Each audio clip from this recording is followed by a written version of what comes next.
We are joined, as you can all see, by Forrest Whitaker, who is here in his role as a Sustainable Development Goals advocate, and by Thomas Gass, Assistant Secretary General at the Department of Economic and Social Affairs. Thomas, I think you're going to start, and then we'll turn to Mr. Whitaker. Thank you so much. So in September 2015, as you all know, the leaders of 193 countries adopted the 2030 Agenda for Sustainable Development, including 17 Sustainable Development Goals for people and planet. They adopted these goals on behalf of thousands of civil society and interest groups, companies, academics involved in preparing the goals. They adopted the goals as a promise to the people of this planet, as a shared vision of humanity in 2030. It's now time to turn this agreement into policies and action, into laws and budget lines, and we need to ensure that people know what these goals promise, that people hold their leaders accountable and contribute to change.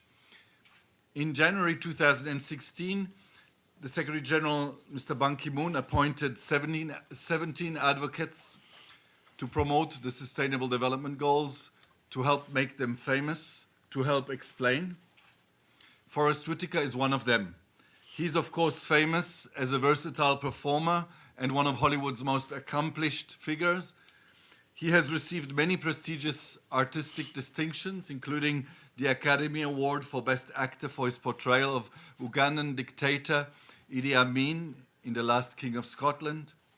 Less known, but hugely significant, is the fact that Forrest Whitaker is a peace builder, a man who also invests his passion and resources into improving the livelihoods of people. He's the founder of and CEO of the Whitaker Peace and Development Initiative and co-founder and chair of the International Institute for Peace. He's personally involved in empowering youth through education, capacity building, promoting cultural diversity and access to digital technologies in Uganda, South Sudan, Mexico, and the USA. He's also a UNESCO Special Envoy for Peace and Reconciliation, a position in which he advocates on behalf of children, women, and men impacted by conflict and violence. Great. Thank you. Sir, you have the floor. Yeah, thank you. Thank you for your kind words. And it's exciting to be here with you today in my capacity as an advocate for the Sustainable Development Goals and as a UNESCO Special Envoy for Peace. I had this amazing honor this morning to address the heads of state and the world leaders about the SDGs.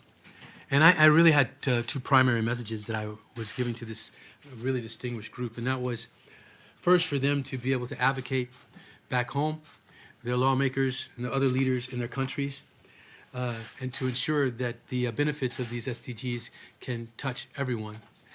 And second of all, to get them to, in an inclusive way, have the people themselves help to push forward these SDGs, to give the individuals this concept that they need to have of empowerment, to know that they actually can make a difference and make a change in some of these motions, and to create swarms of people around the world that will be able to move forward what is a very important agenda for our planet, an agenda that deals with hunger, that deals with eliminating poverty, educating our people, allowing women to have complete gender rights along with everyone. It's been an exciting time to be able to talk to them today. And what we've seen is that throughout history and throughout times, that it's the groups that push things forward. Of course, we have to have those leaders who will point a way, a direction for us to go, and then those others who are with them to be able to push forward the agenda and become the mechanisms that make it work. So I'm very optimistic that we can do this. We have a lot of proofs from the MDGs that things can happen, things can change. We've moved from 1 million people or 1 billion people being in poverty to eliminate them, to push them up past that ratio. And we have like 1.2 billion now, but it's accomplishable. It's already happened before. We can make things happen, and I'm here just to be able to lend my support and to be an advocate for all of these things. Thanks. Thank you very much. Take some questions. Imoke? Thank you very much. My name is Emoke Bebiak. I'm with the German press agency, and I'd like to welcome you on behalf of the United Nations Correspondents Association. Thank you very much for this briefing, while I butchered it. Mr. Whitaker, your position as a Goodwill Ambassador to promote peace and reconciliation. We've heard so many times that the SDGs are all interconnected. So could you talk about peace, the importance of peace, which I believe is goal 16, and how it's related to all the other goals in the Sustainable Development Goals? As a special envoy for peace and reconciliation and for UNESCO, I can talk about it really clearly from a practical point of view. We have a number of programs. We have a program in the South Sudan. We've been there for 3 years, right before the current situation began, the civil war that happened. What we've done in, like, say, in Eastern Equatoria State is we've gathered together a group of young leaders that we've trained. They've been training for over 2 years now. And those leaders, of course, when you look at the training and the abilities that they've acquired, we've worked on the education system. So this is one of the SDGs. At the same time, we build literacy centers. So in Eastern Equatoria State, we've built 5 so far. We'll be building 4 more. Those literacy centers are also computer centers because we believe in ICT and technology. So we have, like, literacy and computer technologies that we're distributing or giving out to the community. It's helped with the infrastructure of the country as well as the literacy inside of the country. So these are other things that we've done. Then we've taken this group, who now some of them have become like members of parliament and become the leaders in the youth movement there. As this group is now training everyone in all the villages in that state. They're training a small group in every single county. And this group will be developing development projects that they think will bring peace to their community. And now we'll be supporting those projects. So of course this is development as well. So at the same time, I'm just using an example of what the work is that touches on all of these goals. We look at the infrastructure, not just the infrastructure of the computer centers that are being built, but also they've been building roads through our system. So we've brought together warring tribes that have been building roads together, and this helps build the infrastructure. There's very few roads in the South Sudan that are operable. And so these are just some of the ways that you can move these agendas forward in a practical way, at least what we've done with the group that's working with us. You know? Thank you. Back. My name is Diego Senior. I work with W Radio in Colombia. Mm-hmm. You're telling us about your experience in Africa and peace building. We are in Latin America facing also challenges with peace, particularly in my country. I'm wondering, through your experience with what you were just saying, or throughout your career even, with the people that you have met, any advice for people trying to achieve peace? We're smack in the middle of negotiations between guerrillas and the government, and the country's kind of divided. Yes. And voices like yours can help out a lot. And we actually we have a program in Mexico. We're in Tijuana and in Chiapas. What I found that seemed to work is we are the Youth Peacemaker Network, so we're connecting all of these youths together to be able to help each other find solutions and to deal with their problems. At the same time, one of the structures, the things that we do that I guess has let us maintain some endurance as we've been going along, is we build small structures along the way. So there's groups of leaders that work with the youths that they've chosen that begin to work with them. This has been able to help them be able to do their jobs in conflict zones where they have the support of their community and different things. I think one of the biggest things is connection and partnership in order to be able to move the issues of conflict forward. I think in some areas it's really difficult, but I've found that those are the safeguards that have helped them inside of different environments to be able to survive in areas where others are being killed. Megan? Thank you very much. Thank you, Mr. Whitaker, to be here. It's good to see you in person. I'm Majid Gilli from the Kurdish Rudao Media Network. He talked about the importance of peace and how is this related to SDGs. I came from a place that's right now, as we speak, my people, the Kurdish people, are fighting extremism and ISIS. With that, there's a big humanitarian crisis that the UN and many other organizations trying to find not a solution, but to limit its catastrophic outcomes. I wanted to first ask you if you heard about the fight of the Kurds against the extremism, and also how come the SDGs, I get this question a lot, help the millions of refugees. According to the United Nations, there's about 60 million refugees in the world. How come, in a way, the SDGs can help end the wars and also limit the humanitarian crisis all around the world? Thank you very much. This is I mean, I think this is a difficult situation. We haven't moved into the certain areas because of the difficulties in order to be able to address these problems.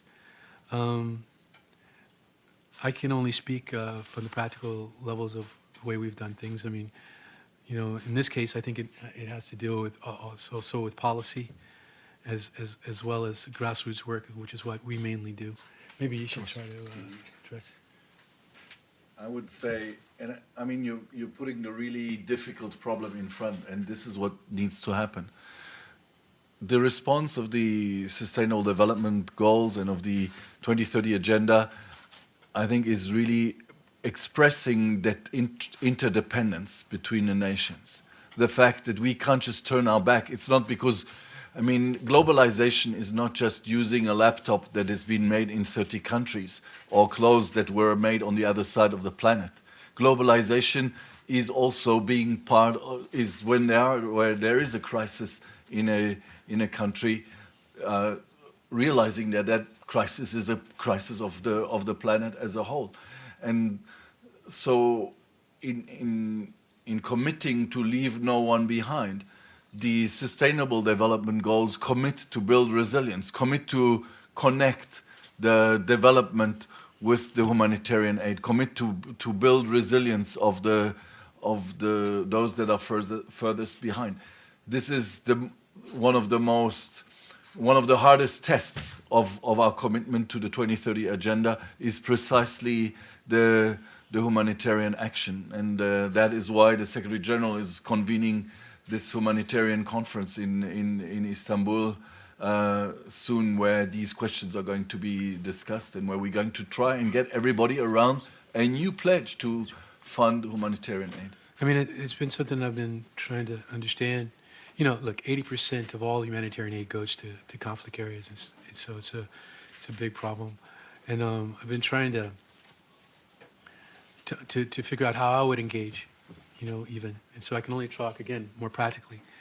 I felt that the first ways we would start to engage would be through trauma relief in certain areas. That would probably be the first steps for an org like ourselves. Something very simple. And then moving from that into like some of the empowerment phases of education and stuff, that hopefully we'll be able to do stuff. It's such a complicated circumstance that it's not something that we could really address in this, but hopefully at some other point, I'm more than open to like really engage in a conversation, because I'm in a lot of talks about how we'll be engaging in some of these areas. Matthew, and then Stefano. Sure, thanks a lot. Matthew Lee, Intercity Press, on behalf of the Free UN Coalition for Access, thanks a lot for the briefing.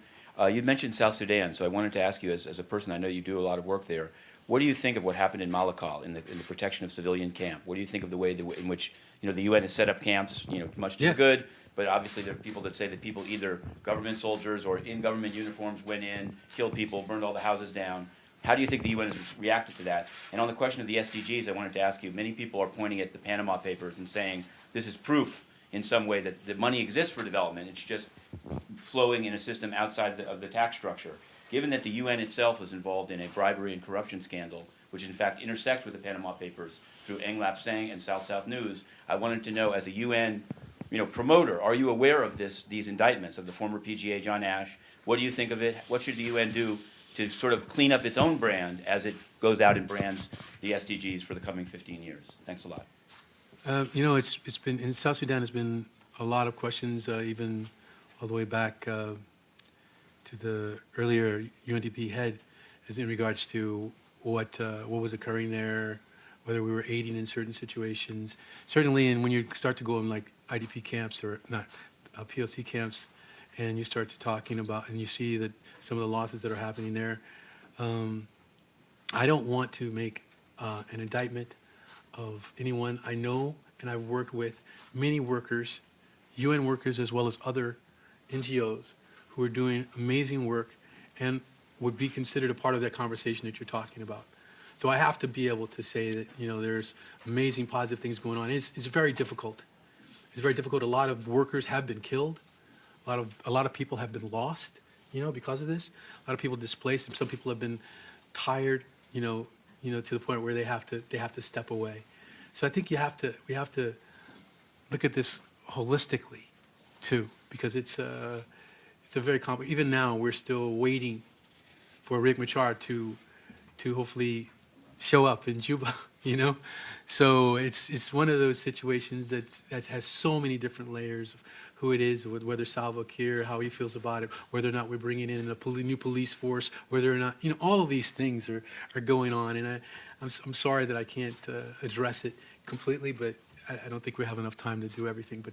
But I do want to do a shout out to a lot of those people and workers and people who are on the front line of something that is really hard. Some of my youths that are in where they are, they're dealing with conflicts going on around them all the time. I've had some of the people who work on my staff whose relatives have been shot point blank.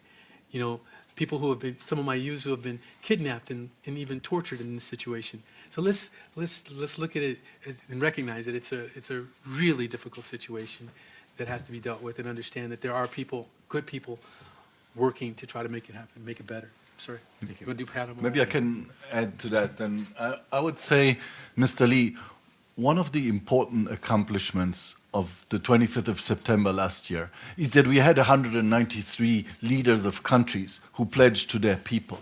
You see, and now the implementation implementation of the SDGs has to turn that commitment into a social contract between the leaders and their people. That's why advocacy is so important. Now, as you know very well, the first target of Goal 17 is about mobilizing the local resources and helping governments, building capacity of governments to mobilize their own resources. Now, these companies that are putting their money in tax havens, they are doing it legally. So the SDGs need to lead to changes in policies and laws. Otherwise, they cannot be implemented. And so this is a path that we are going to be walking on. Now, it's very important that in that context, endorsing the Sustainable Development Goals is not a certificate. It doesn't mean that we've done it. It means that we acknowledge that we are falling short, and that we acknowledge that we are ready to be accountable. That's what big leaders have been saying in this hall, and now I think it's time to move forward. Let's turn this into a real social contract between the state and between the leaders and their people. Okay, 2 quick questions and we'll go. Stefano and then Joe. Yeah, Stefano Vaccara, La Voce di New York and Radio Radicale in Rome. Mr. Whitaker, I admire you for what you do, because you, as a public figure, you put yourself and the popularity that you have to the service for a better future for all. But my question is, you know, for people that are in serious trouble at the moment in the world, I'm just thinking, for example, because just close to my home, the people that try to cross the Mediterranean, losing everything, risking their life, dying a lot of the time. Those SDG goals, 2030, already the pronunciation on here, you know, 2030 looks so far for these people. So you, as a public figure, when you choose because that's, you know, putting myself in your shoes must be difficult. When you choose your battle, when you choose to dedicate your persona as a public figure to something, how do you do? I just know, I mean, between all the crises that there are. Because I know, for example, the Pope, last week, he went to Lesbos to meet those people. And that was an act of courage, because he wasn't, you know, Europe, I'm sure, wasn't so happy about it. So you, as a public figure, can you tell us how do you pick your battle? I try to look for areas of need and where I might be able to have some impact. Then once I've figured out where I'm going to do those things, then I try to see if there's partnerships that I can have on the ground that will allow me to do something and make some movement forward and to change the environment in a positive way. A lot of these areas are difficult, and they take a step-by-step process to be able to move things forward in many different places. I understand you're talking about in your area and the big problems that we're having in migration and refugees and different things of that nature. We've chosen certain areas that we're going to work, and then we look to the next area that we think we might be able to have some impact in, and that's what we do. And we do it on a daily basis. We have people there on the ground. We have staff there that are working constantly, that we're in contact with all the time. And I continually go into the regions, into the places and work, and not only train with the individuals there. So this is how I've chosen my motto, is to like work in some ways in a grassroots way. Sometimes I may deal with some of the policy issues or talk with some of the upper echelon of the president or different people in the defense committees and talk to the generals and things of that nature to try to find a connection that will allow things to move forward. But that's the motto I've chosen, which is to care, to look to where there's a need, to make a decision to choose where that place is, and then to go and work and try to make something positive happen. It's very simple for me. Okay, last question, Joe. Yes, Joseph Klein, Canada Free Press. This question is also for Mr. Whitaker. Actually, it's somewhat related to the previous question and your comment about grassroots. To what extent are you using social media to communicate with people at large, globally, not only to push information out about the SDG program, but to actually elicit feedback, to have conversations back and forth? Helen Clark has done that, pretty extensively with her tweeting. And My World, which was a global survey, had elicited people's votes on the issues that were most important to them. So to what extent are you using social media, or would you plan to use social media to have this kind of interactive conversation with people around the world? I can't say that I've had a lot of interactive connections, like I'm not doing talks and back and forth discussions and stuff. I do post, issues and things that I think are of importance. I mean, one of our things that we do in our foundation is we deal with ICT. So we deal with computer technologies and we train them. They are supplied with computers and phones and train how to use them. And they're like a network. So they themselves are working with others. So they work all around the globe as a unit. They have their own private site that they work with each other to figure out how to do peace work. As far as advocacy out into the world and global advocacy, I think I've done that more personally. And I think I've been thinking about, and I was discussing it earlier, about how to like pare down some of these SDGs where people can do actionable things, and then to start offering those actionable things, whether they're small issues of like just not taking a shower or cutting off their lights, that's in the West Point, or whatever it may be, but to look at each one of these SDGs and start to like look at actionable points. And then I'm thinking about trying to like put those things out in a social way. I haven't done that. I just started talking to the communications of my foundation yesterday about trying to do that. But hopefully I'll be able to actualize that. That's the new thought, the next thought. Great. Thank you very much. Thank you. Thanks.